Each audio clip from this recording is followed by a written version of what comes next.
বন্ধুরা, আজকের গল্পের আসরে তোমাদের জন্য থাকছে গোপাল ভাঁড়ের কাশিতে মৃত্যু। গোপাল শুধু ভাঁড়ামি নয়, মাঝে মাঝে জ্যোতিষ চর্চাও করত। ফলে বিভিন্ন জায়গা থেকে বিভিন্ন লোক তাকে হাত দেখাতে আসতো। একদিন একজন লোক তার ছেলেটিকে সঙ্গে নিয়ে গোপালের কাছে এলো হাত দেখাতে।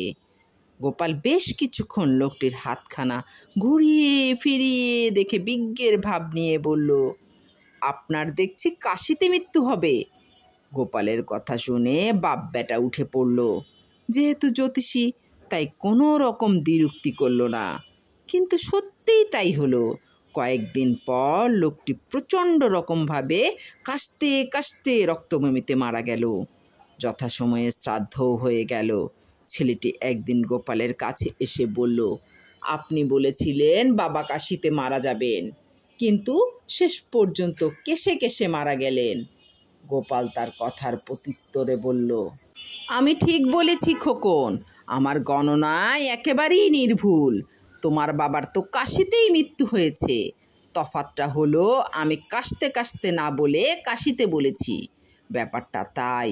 আসলে তোমাদের বুঝতে ভুল হয়েছে।